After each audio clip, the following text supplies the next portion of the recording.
Hi hello నమస్తే welcome to mega 9 TV. నేను జనని. So మనలో చాలామందికి అబ్రాడ్లో ఎంబీబీఎస్ చేయాలని ఆశ ఉంటుందన్నమాట. కాకపోతే దానికి సంబంధించిన ప్రాసెస్ కానీ అవి ఎవరికి చాలామందికి తెలీదు.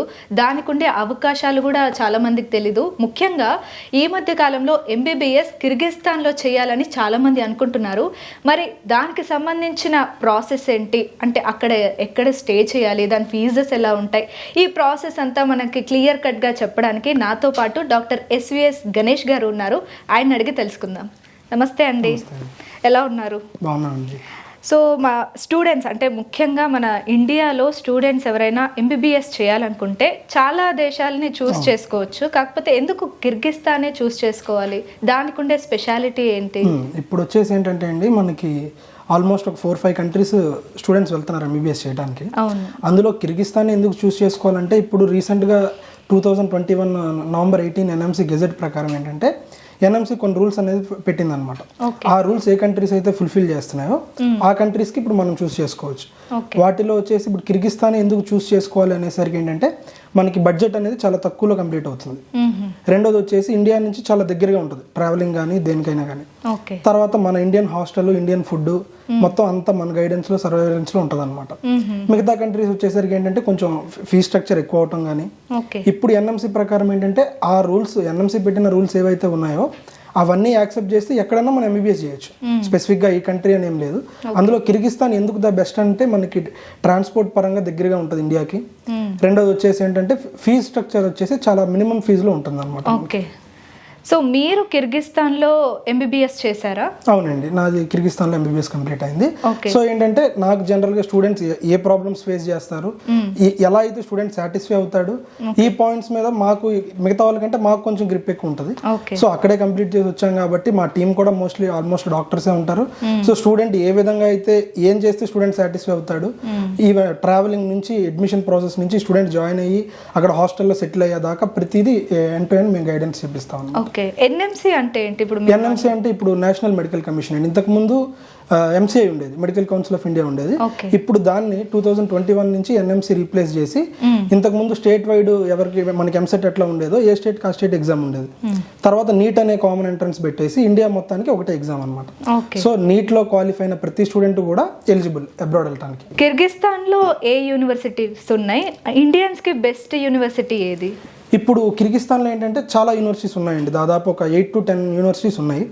అందులో ఏంటంటే ఇప్పుడు స్టూడెంట్ చూస్ చేసుకోవాల్సింది, మీరు ఎక్కడ ఏ యూనివర్సిటీ చూసుకున్నా మీకు టీచ్ చేసేది వచ్చేసి డాక్టర్సే. సో టీచింగ్ పరంగా ఎటువంటి ఇబ్బంది ఉండదు. మనం చూస్ చేసుకోవాల్సింది ఏంటంటే, జనరల్గా పేరెంట్ మైండ్ సెట్ ఎలా ఉంటుంది అంటే, ఎక్కువ ఫీజు ఉంటే బాగుంటుందేమో, ఎక్కువ ఫీజు ఉంటే దానికి స్టాండర్డ్స్ ఉంటాయేమో అని జనరల్గా అనుకుంటారు. కానీ ఏంటంటే ఎక్కడన్నా ప్రొఫెసర్స్ చెప్పేది డాక్టర్సే, క్వాలిఫైడ్ డాక్టర్సే టీచ్ చేయగలుగుతారు. సో ఆల్మోస్ట్ టీచింగ్ అనేది ప్రతి చోట ఒకటే ఉంటుంది. సో మనం ఏం చూస్ చేసుకోవాలనుకుంటే, ఇండియన్ స్టూడెంట్స్ ఎక్కువ మంది ఉన్నారా, తెలుగు పిల్లలు ఎక్కువ మంది ఉన్నారా లేదా, ఫుడ్ ఎలా ఉంటుంది, తర్వాత ఇన్ఫ్రాస్ట్రక్చర్ ఎట్లా ఉన్నది, ఇది మనం చూస్ చేసుకోవాలి. సో ఇవన్నీ ఉంటూ కూడా ఫీ స్ట్రక్చర్ కొంచెం తక్కువగా ఉండాలి. సో అలాంటి యూనివర్సిటీస్ మనం చూస్ చేసుకోవాలన్నమాట. బెస్ట్ ఒక టాప్ ఇప్పుడు మేము ప్రిఫర్ చేసేది వచ్చేసి యూనివర్సిటీ ఆఫ్ సౌత్ ఏషియా అండి. అది మనకి ఏంటంటే, దాన్నే ఎందుకు ప్రిఫర్ చేయాలి నేను అంటున్నానంటే, జనరల్గా స్టూడెంట్కి కావాల్సింది హాస్పిటల్, యూనివర్సిటీ, హాస్టల్. ఈ 3 ఒకే దగ్గర ఉండే యూనివర్సిటీ కిర్గిస్తాన్లో 1-2 ఉన్నాయి. ఆ 1-2లో ఇది ఒకటి.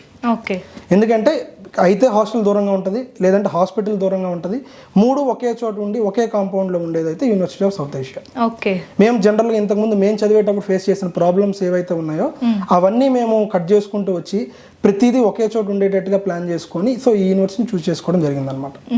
మీకు ఎలా తెలుసు ఫస్ట్ ఈ యూనివర్సిటీ బాగుంటుంది, అక్కడ ఎడ్యుకేషన్ బాగుంటుంది? అంటే యాక్చువల్గా మేము అక్కడి నుంచే గ్రాడ్యుయేట్ అయ్యి వచ్చాం కాబట్టి జనరల్గా మాకు ఏ ప్రాబ్లమ్స్ ఉన్నాయో అవన్నీ మేము చెక్ చేసుకుంటూ వెళ్తున్నప్పుడు, ఈ యూనివర్సిటీ ఏంటంటే మనకి హాస్పిటల్ అటాచ్డ్ ఉంటుంది, హాస్టల్ కూడా అటాచ్డ్ ఉంటుంది. సో స్టూడెంట్ అనేవాడు ఇంకా బయటకు వెళ్ళాల్సిన పని లేదు. సో మార్నింగ్ లేస్తే ఈవినింగ్ వరకు ప్రతిదీ అక్కడే ఉంటుంది వాళ్ళకి. ఈవెన్ క్యాంటీన్ కానీ, మెస్ కానీ, స్టూడెంట్కి అక్కడ ప్లే గ్రౌండ్ కానీ, మొత్తం A to Z ప్రతిదీ అక్కడే అవైలబుల్ ఉంటాయి. ల్యాబ్స్ కానీ అంతా, డాక్టర్స్ కూడా అక్కడ పనిచేసే డాక్టర్సే ఉంటారు కాబట్టి ఫస్ట్ ఇయర్ నుంచి క్లినికల్ ఎక్స్పోజర్ ఉంటుంది. అక్కడ ట్రైనింగ్ ఎలా ఉంటుంది? కరికులం వచ్చేసి సేమ్ ఇండియన్ కరికులమే ఉంటుంది. మనకి ఎలా అయితే ఉంటాయో ప్రీ క్లినికల్ సేమ్ సబ్జెక్ట్స్ ఉంటాయి, 19 సబ్జెక్ట్స్ ఉంటాయి అక్కడ కూడా.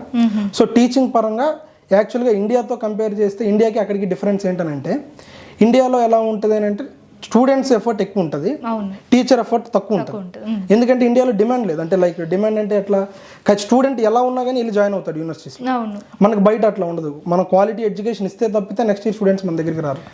సో టీచర్ ఎఫర్ట్ ఎక్కువ ఉంటుంది బయట కంట్రీస్లో. అండ్ కిర్గిస్తాన్ ఒకటే నేను అనట్లేదు, జనరల్గా అబ్రాడ్ చూస్ చేసుకోవచ్చు బ్లైండ్గా. ఎందుకు అని అంటే టీచర్ ఎఫర్ట్ ఎక్కువ ఉంటుంది డెఫినెట్గా. ఎప్పుడైతే వాళ్ళ ఎఫర్ట్ ఎక్కువ ఉండి స్టూడెంట్ సాటిస్ఫై అవుతాడో అప్పుడే అప్కమింగ్ బ్యాచెస్ అడ్మిషన్స్ జరుగుతాయి యూనివర్సిటీకి. అక్కడ హాస్టల్స్ ఎలా?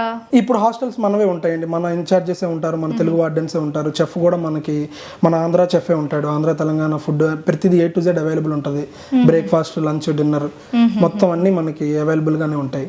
ఓకే, ఎందుకు అంటే ఇప్పుడు MBBS చేయాలనుకుంటే ఇండియాలో చాలా మంది అనుకుంటారు చాలా ఫీజు పెట్టాలి, లక్షల్లో ఖర్చు అవుతుంది, ఇంకా అది మన వల్ల కాదు, చదవలేరు అని అనుకుంటారు. మిడిల్ క్లాస్ వాళ్ళకి కిర్గిస్తాన్ ఓకేనా? అక్కడ చదువుకోవచ్చా MBBS వాళ్ళు? ఇప్పుడు ఏంటంటే ఇండియాలో మనకి ఆల్మోస్ట్ 24 lakhs మెంబర్స్ రాస్తున్నారు ఇప్పుడు నీట్ ఎగ్జామ్ చూసుకుంటే. ఉన్న సీట్స్ చూస్తే 55,000 ఉన్నాయి. అంటే 40 స్టూడెంట్స్లో ఒకరు మాత్రమే డాక్టర్ అవ్వగలుగుతారు. సో రిమైనింగ్ 39 స్టూడెంట్స్కి ఆప్షన్ లేదు. వాళ్ళు బైపీసీ తీసుకున్నారంటే 80 to 90% డాక్టర్ అవ్వాలనే ఉద్దేశంతోనే తీసుకుంటారు. ఎందుకంటే రిమైనింగ్ కోర్సెస్ చాలా తక్కువ మంది చూస్ చేసుకుంటారు. సో ఇప్పుడు ఏమవుతుందనంటే మినిమం ఇప్పుడు ఇంజనీరింగ్ తీసుకున్నా కానీ ఇండియాలో మినిమం ఇయర్లీ 2.5 to 3 lakhs లేని యూనివర్సిటీస్ లేవు. సో మనకి అదే 2.5 lakhsలో MBBS కంప్లీట్ అవుతుంది బయట. సెమిస్టర్కి 1.3 lakhs మనకి యూఎస్ఏలో ఛార్జ్ చేస్తున్నాం మేము. సో ఇయర్కి 2.6 lakh అవుతుంది. అది వేరే బేసిక్ ఫీజు అనమాట. అది అబ్రాడ్ వెళ్ళి ఆ ఫీజులో కంప్లీట్ అవ్వడం అనేది చాలా బెటర్ ఆప్షన్. దానికి తోడు సెమిస్టర్ వైజ్గా కట్టుకోవచ్చు, ఒకేసారి పే చేయాల్సిన అవసరం లేదు, ఇన్స్టాల్మెంట్స్లో చేసుకోవచ్చు, లోన్ ఆప్షన్ ఉంటుంది. సో ఈ విధంగా చూసుకుంటే ఇంకా ద బెస్ట్ ఆప్షన్ అనమాట స్టూడెంట్స్కి. సో మిడిల్ క్లాస్ పిల్లలు కూడా వెళ్ళి వాళ్ళ కళలు సాకారం చేసుకోవచ్చు. ఓకే, యూనివర్సిటీ ఆఫ్ సౌత్ ఏషియాలో ఫీజెస్ ఎలా ఉంటాయి, అంటే ట్రావెల్ ఎలా ఉంటుంది, దానికి సంబంధించిన టికెట్ రేట్స్ ఎలా ఉంటాయి? ఇప్పుడు వచ్చేసి ఏంటంటే అండి, సెమిస్టర్కి 1.3 lakh అండి యూనివర్సిటీ ఫీజు. సో దాని సెమిస్టర్ వైజ్గా స్టూడెంట్ పే చేసుకోవచ్చు. మొత్తం 11 సెమిస్టర్స్ ఉంటాయి, సేమ్ లైక్ ఇన్ ఇండియాలో కూడా 5.5 years. సేమ్ అదే కాన్సెప్ట్ అక్కడ కూడా 4.5 years వచ్చేసి స్టడీ ఉంటుంది, 1 year ఇంటర్న్షిప్ ఉంటుంది, హాస్పిటల్లో వర్క్ చేయాల్సి ఉంటుంది లాస్ట్ ఇయర్. సో సేమ్ ఇండియాలో ఏదైతే ఉంటుందో same curriculum, same process, same duration, మొత్తం యాజ్ ఇట్ ఈస్ ఉంటుంది. ఇది రికగ్నైజ్డా కాదని మీరు ఎలా తెలుసుకోవాలనుకుంటే world directory of medical schools అనేసి వెబ్సైట్ ఉంటుంది. మీరు దాంట్లోకి వెళ్ళేసి country name, university name check చేసుకుంటే అందులో చాలా క్లియర్గా మెన్షన్ చేసి ఉంటుంది ఎప్పుడు అయింది, NMC అప్రూవ్ చేసిందా లేదా. సో ప్రతిదీ మీరు అందులో చెక్ చేసుకోవచ్చు, ఏ యూనివర్సిటీ అయినా కానీ. అందులో ఉంది అని అంటే ఇట్ ఈస్ అప్రూవ్డ్ అనమాట, యాక్సెప్టెడ్ వరల్డ్ వైడ్. ఆ డిగ్రీ ఎక్కడైనా వ్యాలిడ్ అవుతుంది. ఎలా అప్లై చేసుకోవాలి అసలు అబ్రాడ్? ఇప్పుడు ప్రాసెస్ వచ్చేసరికి ఎలా ఉంటుంది అంటే, నీట్ ఎగ్జామ్ రాసిన తర్వాత స్టూడెంట్స్ వాళ్ళకి నీట్ ఎగ్జామ్ ఈవినింగే కీ షీట్ వస్తుంది, వాళ్ళకి అట్లీస్ట్ ఎన్ని మార్క్స్ వస్తున్నాయి అనేది ఐడియా ఉంటుంది. సో దాని ప్రకారం ఏంటంటే నీట్ క్వాలిఫై అవుతున్నాడు అంటే 10th ఇంటర్ నీట్ క్వాలిఫై అవుతున్నాడు అని అంటే సరిపోతుంది. ఈ 10th ఇంటర్ పెట్టగానే అడ్మిషన్ అనేది అప్లై అయిపోతుంది. సో అడ్మిషన్ అప్లై అయిన తర్వాత మేము స్టూడెంట్కి అడ్మిషన్ లెటర్ రిలీజ్ చేస్తాము. చేసిన తర్వాత కూడా వాళ్ళు చెక్ చేసుకోవచ్చు. అడ్మిషన్ లెటర్లో కింద యూనివర్సిటీ లింక్ ఉంటుంది, ఆ లింక్లోకి వెళ్ళి వాళ్ళ డేట్ ఆఫ్ బర్త్, వాళ్ళ నేమ్ అన్ని ఎంటర్ చేసి వాళ్ళు యూనివర్సిటీలో చెక్ చేసుకోవచ్చు. అసలు మా అడ్మిషన్ జరిగిందా లేదా, ఎప్పుడు జరిగింది, ఎవరి ద్వారా జరిగింది, ప్రతిదీ వాళ్ళు చెక్ చేసుకోవచ్చు. అంతా ట్రాన్స్పరెంట్గా ఉంటుంది అనమాట. ఇంకా స్టూడెంట్ వన్స్ జాయిన్ అయిన తర్వాత వీసా కూడా ఆన్లైన్ వీసా ఉంటుంది. కిర్గిస్తాన్కి వేరే కంట్రీస్ అయితే ఇంటర్వ్యూస్ అవి ఉంటాయి. సో ఈ కంట్రీకి స్టూడెంట్కి ఆ హెడ్ ఏక్ కూడా ఏమి ఉండదు, ఆన్లైన్ ఈ వీసా. సో స్టూడెంట్ ఇంటి దగ్గరే ఉండొచ్చు. వీసా వచ్చిన తర్వాత డైరెక్ట్గా హైదరాబాద్ నుంచి మనకి ఫ్లైట్ ఉంది. సో డైరెక్ట్గా మనకి ఇక్కడ హైదరాబాద్ నుంచి అయితే మధ్యలో హాల్ట్ ఉంటుంది, షార్జా నుంచి వెళ్ళాలి. లేదు ఢిల్లీ నుంచి అనుకుంటే డైరెక్ట్ 3 hours డైరెక్ట్ ఫ్లైట్ ఉంది అనమాట. ఆ ఫ్లైట్ టికెట్స్ కానీ స్టూడెంట్స్ లోన్స్ కానీ, ఇప్పుడు ఫ్లైట్ టికెట్స్ వచ్చేసి ఎలా ఉంటుందంటే ఎర్లీగా మనం బుక్ చేసుకున్నట్లయితే 20,000లో 1 way వచ్చేస్తుందండి. అప్ అండ్ డౌన్ వచ్చేసి 35 ఈ రేంజ్లో మనకి అప్ అండ్ డౌన్ కూడా టికెట్ అయిపోతుంది. స్టూడెంట్ లోన్స్కి కూడా మేము మ్యాక్సిమం అన్ని A to Z ప్రతిదీ మేమే చూసుకుంటాం అనమాట వాళ్ళకి. ఇప్పుడు నార్మల్గా USA అయితే మినిమం 20 lakh అకౌంట్లో ఉండాలి. ఇప్పుడు అట్లాంటిది ఏం లేదండి, మనకి స్టూడెంట్ మినిమం ఇంత బ్యాలెన్స్ మెయింటైన్ చేయాలని కానీ ఎటువంటి ఏమీ ఉండదు. జస్ట్ వాళ్ళకి ఏంటంటే ఆ సెమిస్టర్ ఫీజు వాళ్ళ దగ్గర ఆ నిమిషానికి ఉంటే సరిపోతుంది అంతే. ఆ సెమిస్టర్కి కట్టిన 1.3 lakh అనేది వాళ్ళ దగ్గర ఉంటే స్టూడెంట్ బయలుదేరేసేయచ్చు. అక్కడికి వెళ్ళి అక్కడ పార్ట్ టైమ్స్ కానీ అట్లా చేసుకుని. ఇది జనరల్ గా medical students part time prefer చేయరండి, వాళ్ళకి టైం కూడా ఉండదు జనరల్ గా. సో మిగతా అంటే యూజీ తర్వాత వాళ్ళకి ఛాన్స్ ఉంటాయి తప్పితే యూజీ అంటే జస్ట్ ఇంటర్మీడియట్ అయిన పిల్లలు కాబట్టి మాక్సిమం పార్ట్ టైమ్స్ ప్రిఫర్ చేయరు. అక్కడ ట్రైనింగ్ తీసుకొని ఇక్కడికి వచ్చి అంటే ఇండియాలో ఎగ్జామ్ రాయాలంటే దానికి సంబంధించిన ప్రాసెస్ ఏంటి? ఇప్పుడు ఏంటంటే అండి NMC ఏం పెట్టిందనంటే ఎక్కడ ఎంబీబీఎస్ చేసినా, ఇండియాలో అవనివ్వండి, బయట కంట్రీ అవనివ్వండి, ఎక్కడ ఎంబీబీఎస్ చేసినా కూడా నెక్స్ట్ ఎగ్జామ్ అనేది ఖచ్చితంగా ప్రతి ఒక్కరూ రాయాల్సిందే.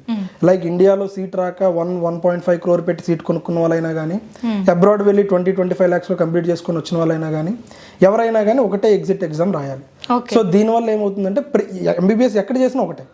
అలాంటప్పుడు అంత మనీ ఇక్కడ వేస్ట్ చేయాల్సిన అవసరం అయితే లేదు. మరి అలా వేస్ట్ చేసే వాళ్ళకి మీరు ఇచ్చే సలహాలు? నేను ఇచ్చే సజెషన్ ఏంటంటే అండి, అంత అమౌంట్ మేము పెట్టాలి అనుకునేటప్పుడు ఎక్కడన్నా ఒకటే కాబట్టి ఇంటర్నేషనల్ ఎక్స్పోజర్ ఉంటుంది, ప్రతి కంట్రీస్ నుంచి ఫ్రెండ్స్ ఉంటారు వీళ్ళకి, సో ఆపర్చునిటీస్ కూడా ఎక్కువ ఉంటాయి, కమ్యూనికేషన్ స్కిల్స్ డెవలప్ అవుతాయి, టెక్నాలజీ కూడా మోడర్న్ టెక్నాలజీ ఉంటుంది ఇండియాతో కంపేర్ చేసుకుంటే. సో నా సజెషన్ ఏంటంటే ఈవెన్ డబ్బులు పెట్టే కెపాసిటీ ఉన్నా కూడా వాళ్ళ ఆ మనీని రేపు పీజీ ఉంది, యూజీతో అయిపోవట్లేదు, MBBS is very long journey, next పీజీకి యూజ్ చేసుకోవచ్చు, లేదంటే ఓన్ హాస్పిటల్ కన్స్ట్రక్షన్కి యూజ్ చేసుకోవచ్చు. సో నా సజెషన్ ఏంటంటే యూజీకి అంత అమౌంట్ పెట్టడం అనేది వర్త్ కాదు, when we have such other options. పీజీకి మళ్ళీ ఆల్టర్నేటివ్ లేదు. ఇప్పుడు పీజీ చేయాలనుకునే వారు కిర్గిస్తాన్లోనో జార్జియాలోనో చేసే అవకాశం లేదు. సో ఆ మనీ ఏదన్నా ఉంటే పీజీకి ఇక్కడ ఇండియాలో యూజ్ చేసుకోవచ్చు వాళ్ళు. వీసా ఈజీగా తీసుకోవచ్చా, లేదంటే దానికి ఎన్ని ఇయర్స్ పడుతుంది? వీసా ఇమీడియట్ గా వచ్చేస్తుంది. వన్స్ స్టూడెంట్ పాస్పోర్ట్ అనేది మేము అప్లై చేస్తాము స్టూడెంట్ జాయిన్ అయిన తర్వాత. సో వీసా అనేది 3 to 4 working days లో ఖచ్చితంగా డెఫినెట్ గా స్టూడెంట్ కి వీసా వస్తుంది. 100% సక్సెస్ రేషియో అనమాట, 99% కూడా కాదు, ప్రతి స్టూడెంట్ కి వీసా వస్తుంది. అది మా రెస్పాన్సిబిలిటీ 100%. ఇప్పుడు యూఎస్ఏలో ట్రంప్ ఏవైతే కొన్ని పెట్టారు అట్లా ఇక్కడ కూడా ఏం లేదండి. లోకల్ మినిస్ట్రీ కూడా మనకి ఇండియన్స్ కి కంప్లీట్ సపోర్ట్ గా ఉంటది. సో స్టూడెంట్ కి కానీ ఎటువంటి ప్రాబ్లం ఉండదు. లోకల్స్ కూడా చాలా ఫ్రెండ్లీగా ఉంటారు మనతో, ఎందుకంటే మనం వెళ్ళే కోర్స్ కున్న రెస్పెక్ట్ కూడా అలా ఉంటది. అక్కడ మనం మెడిసిన్ చేయడానికి వెళ్తున్నాం కాబట్టి అక్కడ లోకల్ డాక్టర్స్ అవ్వచ్చు, లోకల్ పీపుల్ కావచ్చు, చాలా ఫ్రెండ్లీగా ఉంటారు మనతో. Okay, university of south Asia గురించి ఫుల్ డీటెయిల్స్, అంటే ఫస్ట్ నుంచి లాస్ట్ వరకు ప్రాసెస్ ఏంటి, అసలు దానికి సంబంధించిన డీటెయిల్స్ ఏంటి అని, అంటే దానికి సంబంధించిన ఇప్పుడు వచ్చేసి ఏంటంటే అండి, యూనివర్సిటీ ఆఫ్ సౌత్ ఏషియా వచ్చేసి మనకి బిష్కేక్ సిటీ నుంచి, బిష్కేక్ అనేది కిర్గిస్తాన్ క్యాపిటల్ అండి, అక్కడ నుంచి 1.5 hour జర్నీ ఉంటుంది మనకి ఎయిర్పోర్ట్ నుంచి. So with in 1.5 hour student అక్కడ క్యాంపస్ రీచ్ అవుతాడు. అడ్మిషన్ ప్రాసెస్ వచ్చేసి ఎలా ఉంటుందని అంటే, మనకి సెమిస్టర్ కి 1.3 lakh అనేది ఫీజు నేను ఆల్రెడీ చెప్పాను. 11 సెమిస్టర్స్ అవన్నిటికి ఒకటేసార్ పే చేయాలా? ప్రతిదీ సెమిస్టర్ వైజ్ చేసుకోవచ్చు అండి, ఏది కూడా ప్రీ పేమెంట్ అనేది ఉండదు. స్టూడెంట్ వన్స్ సెమిస్టర్ కాలేజ్కి వెళ్ళిన తర్వాతే పే చేసుకోవచ్చు. పే చేసుకున్న తర్వాత ఏ సెమిస్టర్ కి ఆ సెమిస్టర్ వైజ్ గా పే చేసుకుంటాడు. హాస్టల్ కూడా మన క్యాంపస్ లోపలే ఉంది కాబట్టి హాస్టల్ కి వచ్చేసి $200 అండి, అంటే అరౌండ్ 18,000-17,000 పడుతుంది మనకి, including food and accommodation per month. So process వచ్చేసి ఏంటంటే, వన్స్ మనకి స్టూడెంట్ మన ద్వారా జాయిన్ అయిన తర్వాత 10th, intermediate, passport, neat score card, ఈ 4 అనేది రిక్వైర్మెంట్స్ అంతే, ఖచ్చితంగా ఉండాలి. ఈ 4 ఉన్న తర్వాత వీసా అప్లై చేసి స్టూడెంట్ ని తీసుకెళ్లేది కంప్లీట్ రెస్పాన్సిబిలిటీ మాది. వీసా లేకపోయినా మనం ఇక్కడ నుంచి అక్కడికి ట్రావెల్ చేసుకోవచ్చా? లేదండి, వీసా డెఫినెట్ గా ఉండాలి. వీసా డెఫినెట్ గా ఉండాలి. వీసా అప్రూవ్ చేయించే బాధ్యత మాది. 100% రెస్పాన్సిబిలిటీ మాది ఉంటుంది. ఏదో తీసుకెళ్లి వదిలేసామన్నట్టు కాకుండా స్టూడెంట్ గ్రాడ్యుయేట్ అయ్యి బయటకు వచ్చే వరకు కూడా కంప్లీట్ రెస్పాన్సిబిలిటీ మేమే తీసుకుంటాం. మిమ్మల్ని నమ్మి స్టూడెంట్స్ ఎందుకు రావాలి? అదేనండి, ఇప్పుడు ఏంటంటే మేము జనరల్గా అక్కడే చదివి వచ్చాం కాబట్టి అక్కడ మైనసెస్ ఏంటి, అక్కడ స్టూడెంట్స్ ఫేస్ చేసే ప్రాబ్లమ్స్ ఎలా ఉంటాయి, అవన్నీ మేము రెక్టిఫై చేసుకొని మా పర్సన్ కంప్లీట్గా 24/7 పేరెంట్ ఎప్పుడైనా కాంటాక్ట్ అయ్యే విధంగా ఆ యూనివర్సిటీలో ఒక పర్సన్ ఉంటాడు.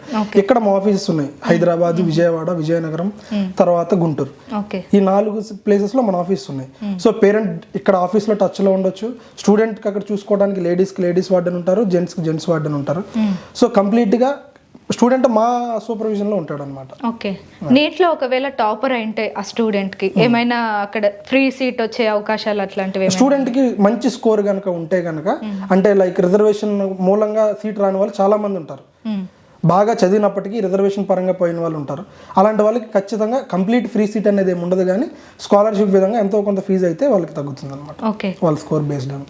కరికులం, క్లాసెస్ ఇవన్నీ ఎలా ఉంటాయి అక్కడ? ఇప్పుడు కరికులం వచ్చేసి సేమ్ మన ఇండియన్ కరికులం ఉంటుందండి. 19 సబ్జెక్ట్స్ ఉంటాయి, మొత్తం 4.5 years టీచింగ్ ఉంటుంది. క్లాసెస్ వచ్చేసి మార్నింగ్ మనకి 10 నుంచి ఈవినింగ్ 5:30-6 వరకు ఉంటాయి.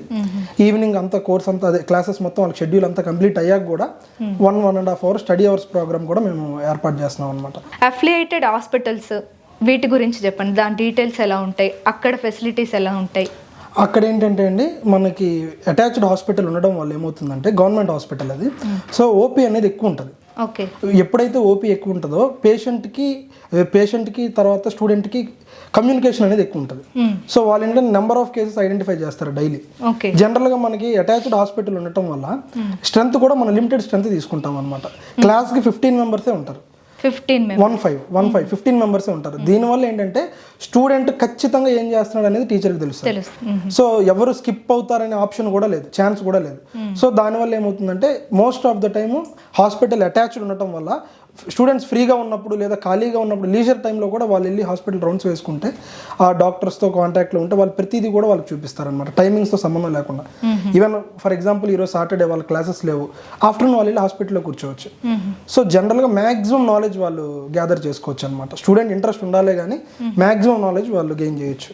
ఓకే, వాళ్ళు అక్కడ అంటే వాళ్ళకి నచ్చిన కోర్స్ చేసి అక్కడే జాబ్ చేసుకునే అవకాశం కూడా ఉందండి. ఇప్పుడు జనరల్గా ఏంటంటే ఎన్ఎంసీ రూల్లో వన్ ఆఫ్ ద రూల్ ఏంటంటే మనం ఏ కంట్రీలో అయితే ఎంబీబీఎస్ చేస్తున్నామో ఆ కంట్రీ మనకి రిజిస్ట్రేషన్ ప్రొవైడ్ చేయాలి. ఆ కంట్రీలో లైక్ మనం ఇప్పుడు కిర్గిస్తాన్లో చేస్తే కిర్గిస్తాన్ గవర్నమెంట్ మనకి రిజిస్ట్రేషన్ ఇవ్వాలి, అంటే ఆ కంట్రీలో మనం డాక్టర్గా చేయగలిగే అవకాశాన్ని కల్పించాలి. సో ఆ ఆప్షన్ ఉంది కాబట్టి స్టూడెంట్ అక్కడే జాబ్ చేయాలన్నా కూడా చేసుకునే అవకాశం అయితే ఉంది. ఎక్కడైనా చేసుకోవచ్చు, ప్రతి చోట చేసుకోవచ్చు. ఇండియాలో చేయాలంటే మాత్రం మన ఇండియా పెట్టే ఎగ్జామ్, క్వాలిఫైయింగ్ ఎగ్జామ్ ఎఫ్ఎంజీ నడుస్తుంది. రేపు నెక్స్ట్ ఇయర్ నుంచి ఖచ్చితంగా ప్రతి ఒక్కరికి నెక్స్ట్ ఎగ్జామ్ అనేది కామన్ గా ఉంటుంది.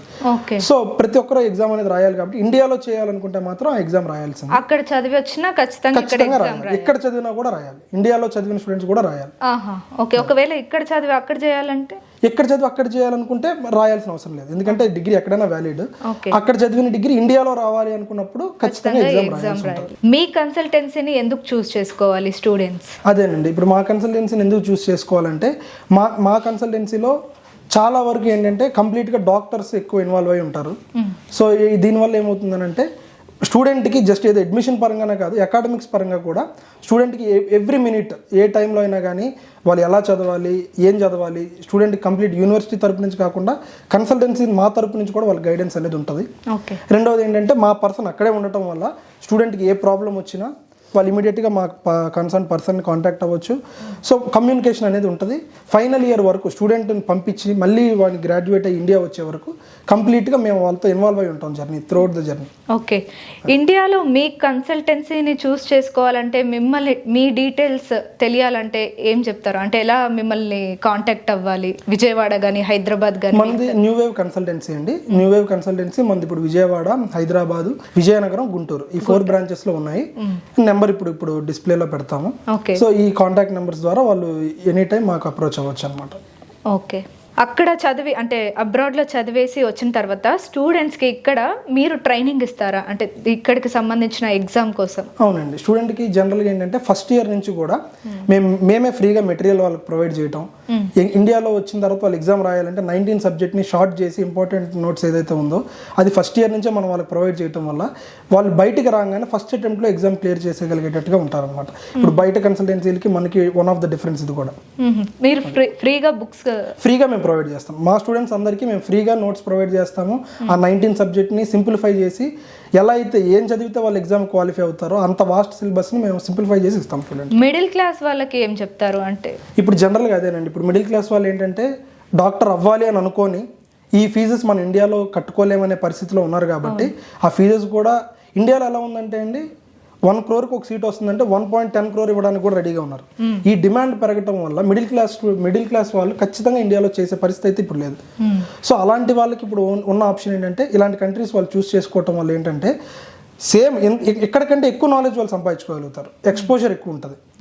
ల్యాబ్స్ కానీ ఫెసిలిటీస్ కానీ ఇంటర్నేషనల్ స్టాండర్డ్స్లో ఉండడం వల్ల వాళ్ళకి సబ్జెక్ట్ బాగా వస్తుంది, అదేవిధంగా వాళ్ళకి నాలెడ్జ్ ఎక్కువగా సంపాదించుకునే అవకాశం ఎక్కువ ఉంటుంది. ఎంబీబీఎస్ చేయడానికి కిర్గిస్తాన్ కాకుండా ఇంకా అబ్రాడ్లో ఏ యూనివర్సిటీస్ అయితే బెస్ట్ అని మీరు చెప్తారు? జనరల్గా ఏంటంటే మేము ప్రిఫర్ చేసేది కిర్గిస్తాన్ అండి, ఎందుకంటే మేము చేసేది మాకు తెలిసింది అదే కాబట్టి. జనరల్గా ఉన్నాయి, ఇంకా జార్జియా వెళ్తున్నారు, సెంట్రల్ అమెరికా వెళ్తున్నారు, రష్యా వెళ్తున్నారు. వీటిలో ఏంటంటే యూనివర్సిటీస్ ఎక్కువ ఉన్నాయి. స్టూడెంట్స్ ఒక్కొక్క యూనివర్సిటీలో 10 మంది స్ప్లిట్ అవుతూ వెళ్తారు. సో దానివల్ల ఏంటంటే ఏ యూనివర్సిటీ కూడా కంప్లీట్ ఫెసిలిటీస్ ప్రొవైడ్ చేయలేదు. ఇప్పుడు మనం ఏంటంటే మినిమం 100 to 150 స్టూడెంట్స్ వెళ్తారు ఎవ్రీ ఇయర్ మన నుంచి. సో కంప్లీట్ ఫోకస్ అక్కడ ఉంటుంది. వాళ్ళకి హాస్టల్ పరంగా కానీ ఫుడ్ పరంగా కానీ హాస్టల్స్ కూడా వాళ్ళకి కంప్లీట్లీ ఫుల్లీ ఫర్నిష్డ్ హాస్టల్స్ ఉంటాయి. సో రూమ్కి 3 మెంబర్సే ఉంటారు. సో వాళ్ళ ఏరియా వాళ్ళ ఫ్రెండ్స్ తరపున వాళ్ళు ఒక రూమ్లో ఉండొచ్చు, చాలా ఫ్రీగా ఉంటుంది. హాస్టల్ కూడా వచ్చేసి ఏంటంటే మనకి 3 times మన ఇండియన్ ఫుడ్ అవైలబుల్ ఉంటుంది, ఆంధ్ర ఫుడ్డే ఉంటుంది. ఒకవేళ అంటే ఫ్రాడ్స్ చాలా మంది ఉంటారు. ఎంబీబీఎస్ నీట్ కి సంబంధించి ఫీజు ఇంత పే చేయాలి, అంత పే చేయాలి, ఫస్టే అంటే ఆ ట్రైనింగ్ ఎలా ఉంటుంది, ఆ డీటెయిల్స్ ఎలా ఉంటాయి అని తెలుసుకోవాలి. జనరల్ గా ఏంటంటే అండి, చాలా మందికి ఉన్న డౌట్ ఏంటంటే ఫస్ట్ ఇంతే చెప్తారు కానీ కంప్లీట్ అయ్యేసరికి ఎంత అవుతుంది, వాళ్ళు 20 చెప్పిన అది 40 అవ్వచ్చు, 50 అవ్వచ్చు. ఫేస్ చేసిన ఒక సిచువేషన్ కూడా ఉందన్నమాట. సో దీనికి మేము ఏం చెప్తున్నాం అంటే యూనివర్సిటీ ఫీజు ఏదైతే ఉందో దానికి స్టూడెంట్ మా దగ్గర జాయిన్ అయిన రోజే మేము కంప్లీట్ నోటరైజ్డ్ అగ్రిమెంట్ ఇస్తాం స్టూడెంట్ కి. ఫీజు పరంగా ఎటువంటి ఇంక్రీజ్ అనేది ఉండదు. ఏదన్నా మారుతుంది అంటే స్టూడెంట్ పర్సనల్ గా పెట్టుకునే ఎక్స్పెన్సెస్ ఒకటే మారుతాయి. రెండోది ఫ్లైట్ టికెట్స్. ఇందాక నేను ఏదైతే మీకు 35,000 to 40,000 అని చెప్పానో, మీరు సడన్ గా బుక్ చేసుకుంటే ఒక 5,000 పెరగచ్చు. సడన్ గా రేపే మీరు ట్రావెల్ అవ్వాలనుకున్నారు, ఒక 5,000 10,000 పెరగచ్చు. ఆ చేంజెస్ తప్పితే యూనివర్సిటీ ఫీజులో మనం ఏదైతే స్టూడెంట్ మా దగ్గరికి వచ్చినప్పుడు కమిట్ అవుతాడో ఫైనల్ ఇయర్ గ్రాడ్యుయేట్ అయ్యే వరకు అదే ఫీజు ఉంటుంది. ఒక్క సింగిల్ రూపాయి కూడా ఎక్స్ట్రా పే చేయాల్సిన అవసరం లేదు. ఒకవేళ నీట్ కి ముందు బైపీసీ కాకుండా వేరే గ్రూప్స్ ఏదైనా చేసి నీట్ చేయాలి, ఎంబీబీఎస్ చేయాలనుకునే వాళ్ళకి ఏం సజెస్ట్ చేస్తారు? వేరే గ్రూప్స్ వాళ్ళకి అవకాశం లేదండి, ఖచ్చితంగా బైపీసీ తీసే ఉండాలి. బైపీసీ స్టూడెంట్స్ మాత్రమే ఎలిజిబుల్ అవకాశం ఉంది. ఓకే, వేరే గ్రూప్స్ చేసిన వాళ్ళకి అసలు ఛాన్స్ లేదు. ఒకవేళ మళ్ళీ చేయాలనుకుంటే ఫస్ట్ నుంచి మళ్ళీ ఇంటర్మీడియట్ బైపీసీ తీసుకొని చేయవలసిందే తప్పితే వేరే ఆప్షన్ ఏం లేదు వాళ్ళకి. ఓకే, టోటల్ గా ఒక స్టూడెంట్ ఇక్కడ నుంచి కిర్గిస్తాన్ కి వెళ్ళి అక్కడ ఆ యూనివర్సిటీలో చదువుకొని మళ్ళీ తిరిగి వచ్చే వరకు ప్రాసెస్ ఎలా ఉంటుంది, ఫుల్ డీటెయిల్స్, ఫీజు ఎంత ఉంటుంది టోటల్ గా? ఇప్పుడు వచ్చేసి ఏంటంటే అండి, స్టూడెంట్ ఇండియాలో బయలుదేరే దగ్గర నుంచి ఫీజు వచ్చేసి 16.5 lakh ఉంటుంది. Only tuition fee 16,50,000 only college fee, అది యూనివర్సిటీ ఫీజు. అది కాకుండా వీళ్ళకి ఎక్స్ట్రా ఖర్చులు ఏముంటాయనంటే మంత్లీ 16 నుంచి 18,000 హాస్టల్ ఫీజు ఉంటుంది. సో ఓవరాల్ గా అరౌండ్ 27 to 28 lakhs లోపల స్టూడెంట్ కి everything A to Z complete అవుతుంది. 28 lakhs లో ఇంక్లూడింగ్ వాళ్ళ పర్సనల్ ఖర్చులు తప్పిస్తే college fee, hostel fee, library fee, lab fee, everything అన్ని ఫీజులు కలుపుకొని కూడా 28 lakhs లో కంప్లీట్ గా స్టూడెంట్ కి A to Z అన్ని ప్రొవైడ్ చేయగలుగుతాం. ఎక్సెప్ట్ వాళ్ళ పర్సనల్ ఎక్స్పెన్సెస్ అంతే. అది తప్పితే మిగతాది మొత్తం 28 lakhs లోపల కంప్లీట్ అవుతుంది. ఎన్ని ఇయర్స్ పడుతుంది? సేమ్ అండి, 5.5 years. మన ఇండియన్ డ్యూరేషన్ కూడా 5.5 years, 4.5 + 1. ఓకే, 4.5 years స్టడీ ఉంటుంది, 1 year క్లినికల్ ఇంటర్న్షిప్ ఉంటుంది. ఓకే, కిర్గిస్తాన్ లో ఖచ్చితంగా ఎంబీబీఎస్ తీసుకుంటే యూనివర్సిటీ ఆఫ్ సౌత్ ఏషియాలో డాక్టర్ అయి తిరిగి వస్తారు. డెఫినెట్ గా తిరిగి వస్తారండి, దానికి 100% హామీ మేము ఉంటాం. స్టూడెంట్ వన్స్ మీరు పంపించారంటే తిరిగి కోర్స్ మొత్తం ఇన్ టైంలో కంప్లీట్ చేయించి అనుకున్న ఫీజులో కంప్లీట్ చేయించి వెనక్కి పంపించే బాధ్యత మాది. ఓకే, ఓకే, థ్యాంక్ యూ అండి. అంటే చాలా మంది మిడిల్ క్లాస్ వాళ్ళు, ముఖ్యంగా మన ఇండియన్స్, ఒక ఎంబీబీఎస్ చేయాలనుకుంటే ఇంకా అది మన వల్ల కాదు అని చాలా మంది ఇప్పటికీ డ్రాప్ అయిన వాళ్ళు ఉంటారు. ఇప్పుడు ఎంబీబీఎస్ చేయలేని వాళ్ళు కూడా చాలా మంది అనుకుంటూ ఉంటారు, చేసింటే బాగుండేదేమో, నేను చేయలేకపోయాను అని. సో అట్లాంటి వాళ్ళకి మీరు చెప్పిన ఆప్షన్ బెస్ట్ ఆప్షన్ అని డెఫినెట్గా అండి. ఆ రిగ్రెట్ అనేది ఫ్యూచర్లో ఎవరు ఫేస్ చేయకూడదు అనేసి ఇంత క్లియర్గా స్టెప్ బై స్టెప్ మేము చెప్పుకుంటూ వచ్చాం ఇప్పుడు. సో దీనికి ఎవరైతే ఓకే అనుకుంటారో బ్లైండ్గా వాళ్ళు ప్రొసీడ్ అయిపోవచ్చు. సో ఇంకా ఇందులో హిడెన్ ఛార్జెస్ కానీ ఇంకా ఏం లేదు, అంత ట్రాన్స్పరెంట్గా ఎవ్రీథింగ్ నేను మీకు ఎక్స్ప్లెయిన్ చేస్తాను. సో చూసారు కదా, ఎస్విఎస్ గణేష్ గారు, డాక్టర్ గణేష్ గారు అంటే ప్రతి ఒక్క పాయింట్ని డీటెయిల్స్గా చెప్పారు. సో 4 బ్రాంచ్లో మనకి ఈ వివరాలని అడిగి తెలుసుకునే అవకాశం ఉందన్నమాట. మరి మీరు కూడా ఒకవేళ ఎంబీబీఎస్ అబ్రాడ్లో చేయాలనుకుంటే ముఖ్యంగా యూనివర్సిటీ ఆఫ్ సౌత్ ఏషియాలో బెస్ట్ ఆప్షన్ అని చెప్తున్నారు. 28 lakhsలో మీరు డాక్టర్ అయి ఇండియాకి తిరిగి వస్తారు. అంటే ఎక్స్ట్రా మీ ఖర్చులు తీసేస్తే ఓన్లీ 28 lakhs. అంటే చాలామంది ఇండియాలో ₹1,00,00,000 పైనే ఒక సీట్కి ఖర్చు చేస్తున్నారనమాట. మరి మిడిల్ క్లాస్ వాళ్ళకి ఇది బెస్ట్ ఆప్షన్ అని చెప్పొచ్చు. మరి దీనికి సంబంధించిన పూర్తి వివరాలు మీరు తెలుసుకోవాలనుకుంటే కిందున్న నెంబర్ని కాంటాక్ట్ అయ్యి పూర్తి డీటెయిల్స్ తెలుసుకోండి. సో థ్యాంక్ యూ గణేష్ గారు, చాలా మంచి ఇన్ఫర్మేషన్ ఇచ్చారు. Thank you so much.